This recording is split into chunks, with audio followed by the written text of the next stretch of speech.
Hey everyone, welcome back to another episode of JC3 Show. This is Trey Collis coming to you from beautiful South Texas, where I hope everyone had a blessed and wonderful, thankful Thanksgiving weekend. Hope everyone enjoyed some football, some family and friends, some me time, some shopping time. So whatever the case may be, I hope everyone had a blessed and great Thanksgiving weekend. We're in an exciting time in the sports world right now. We got the NFL season wrapping up. We only have 4 weeks left in that season.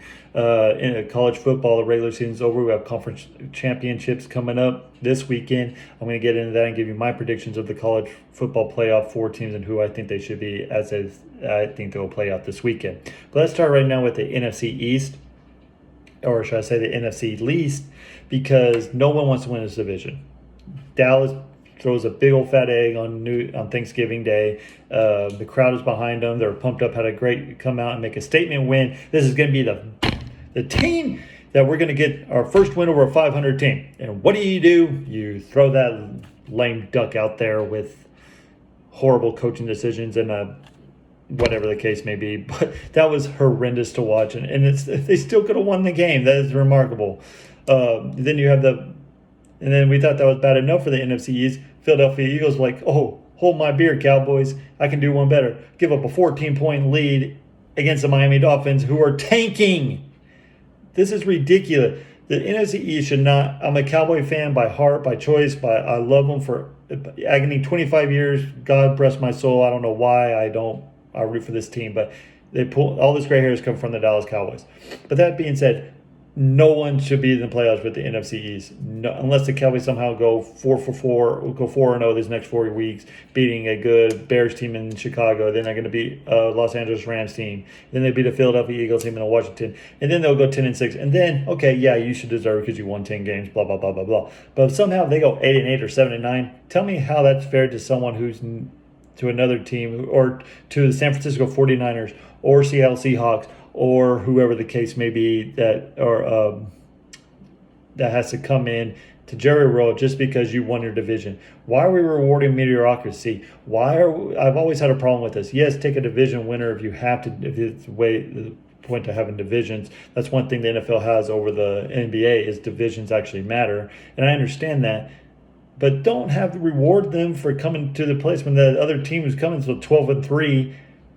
And they had to come to a 7-9 team. The Saints had to do that against Seattle back in the first year of Marshawn Lynch, Pete Carroll, and Russell Wilson.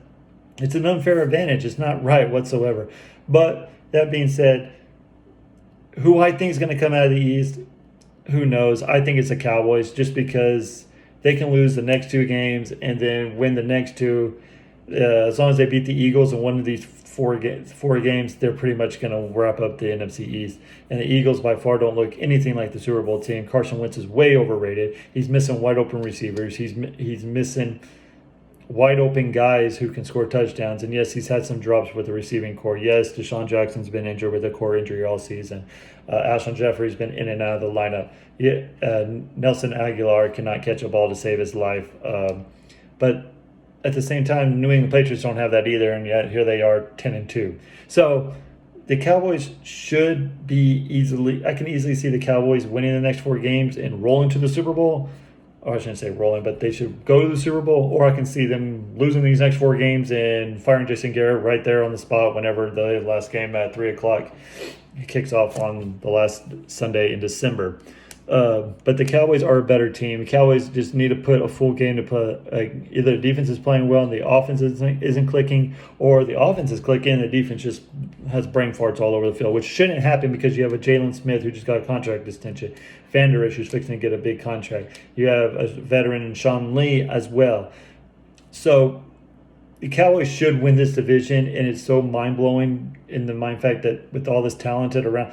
Let's look at the last game's yards are not. Dak threw for 322 yards against the Buffalo Bills, but yet turnovers and penalties at costly times, stalled drives, and conservative Jason Garrett always has to punt. So or kick a field goal, and that doesn't win you championships. So if I hedge my bet right now, it would be the Cowboys beating the Eagles in the NFC East or least, because I'm a Cowboy fan, but at the same time they just have much better players, and I think that they will get the job done. Even though the Eagles have three out of the four teams with losing records in the Washington and New York. Got to play New York twice, Washington once, and then the Dallas Cowboys as well.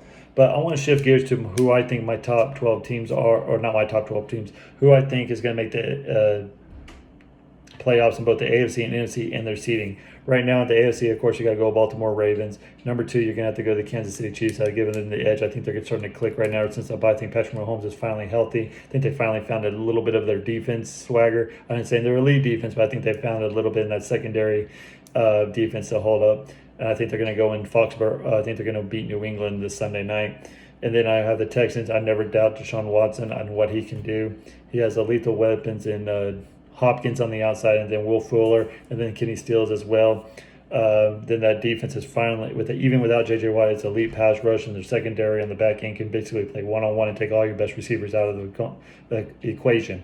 So Texans should, or 3 and I think the Pats, just because they don't have that. I think that defense is getting tired. They're being on the field a lot because the Patriots basically, believe it or not, are number 2 in the most punts per game right now, behind, I forgot who it was, but they're number 2 in that category. So that defense has been on the field a lot, and I think you're starting to see a little bit of wear and tear on that, as we saw last night against Houston. And then number 5, it's going to be the Buffalo Bills. There's no one else they're ain't even going to catch up to them. Yes, the Bills have a hard game this Sunday against Baltimore Ravens, but that being said, the Steelers aren't going to catch them, and then the Titans, Colts, or whoever the case may be at number 6 isn't going to catch. So the Bills are going to be number 5, and I had the Titans at number 6. I think the Titans have found their quarterback in Ryan Tannehill. He's basically who was holding him back was Adam Gase. We all see what Adam Gase is doing in New York. It's a abomination of what he's doing to that Sam Darnold and that offense, because the Jets do have players. They have Jamison Crowder. They have Sam Darnold. They have Le'Veon Bell, and yet they're putting up that performance. Yes, they did beat the Cowboys. Ooh. Then they win 3 straight, and then they look like that. So Adam Gase is a horrible coach, and I don't even know why they hired him. So I think the Titans right now, their defense is clicking on all cylinders. They're playing great football. Ryan Tannehill looks like he's resurging in that offense. So I picked them. I think that I think they can easily make the number 6 seed in the AFC. In the NFC, a shocker here, I'm going number 1, Seattle Seahawks, until someone shows me that Russell Wilson is not the MVP this year. Yes, I know Lamar Jackson is having a great year, this and that, but Lamar's not doing it on the pass like Russell Wilson is. He basically doesn't have any other lethal weapons on the Seattle Seahawks, except for Tyler Lockett, but he ain't even an all-pro wide receiver right now.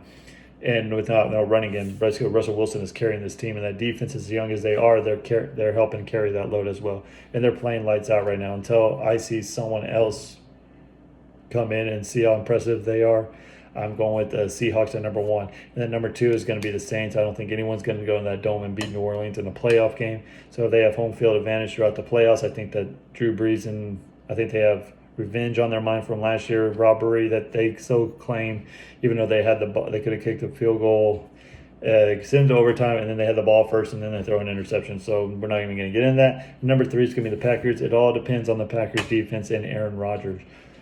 At Lambeau, I have no issues, but going on the road, say they have to go on the road against New Orleans or Seattle, I don't see them beating either one of those teams on the road. And number 4, it's going to be the Cowboys just by forfeit, just because you have the division winners are your top 4 seeds, so the Cowboys are going to be number 4. And number 5 is going to be the 49ers, just because I think the Seahawks are going to beat them in that last week head-to-head matchup for sole possession of first place in the NFC West.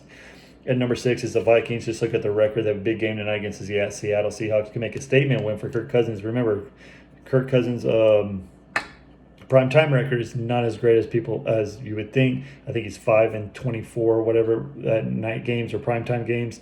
So keep an eye on that. Has he finally turned that page, or we're going to see the same old Kirk Cousins? But I think they're the number 6 seed in the NFC. I want to shift gears a little bit to the NCAA, because right now we finally just saw a dynasty that is over. We are not getting Clemson, Alabama, part 5, 600, 700, whatever the case may be. We're not seeing it. Alabama has fallen. And yes, Tua is out. Don't give me Tua would have won that game. No way Tua would have won that game, because their offense is elite. They scored 45 points, but they needed 49. And just because I believe that Nick Saban got out-coached by the Auburn head coach. And Nick Saban is such a sore loser. Why are you complaining that, I think it was unfair because they didn't give us enough time? y'all substituted in and out twice, and yet you're staying over the ball and you weren't substituting anymore. So they gave you plenty of time. Hush your mouth and stop whining and you lost. I think you finally Alabama's not in the playoff contention. We're finally going to get some 4 teams, and I'm going to get into those 4 teams right now. And number 1 is going to be Ohio State. Ohio State is the best team I've ever seen assemble. And you can thank Urban Meyer for that before he left. He basically recruited, except for Justin Fields, the quarterback for Ohio State, who came from the transfer pool. But J.K. Dobbin, whatever his name is, a running back for Ohio State. He's a man amongst men. He's a great story. If you have time to go read it, that is an awesome story. He's a man. That defense, Chase Young, first overall pick. I would assume, especially whoever gets the first round pick.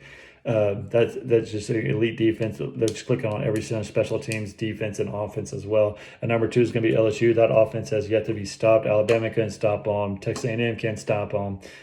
Georgia is not going to stop them this week. So LSU is going to be a number 2. At number 3 is going to be Clemson. Yes, I know Clemson hasn't played anybody, and they got scared against North Carolina, but they got through that North Carolina game, and ever since then, just look at it, they're rolling. They're looking like the number 1 team in the land. So even with just not putting number 4 in, the playoffs are going to be so exciting with Clemson, LSU in the semifinals, and then you're going to have Ohio State. I think Ohio State is going to place.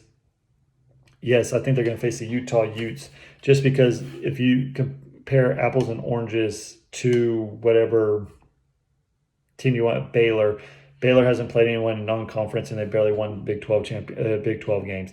I think they're eliminated even with the win. I don't see them putting in. Oklahoma has a case just because the committee feels obligated to put Ohio State or Oklahoma State in at number 23, number 22 the last few weeks, which I had no idea, because what I saw on Saturday night, they weren't even a top 25 team. That was astonishing of what I saw. And if you look at Utah, ever since their loss to USC, in USC, mind you, they've been blowing out teams, scored over 35 points a game in those wins.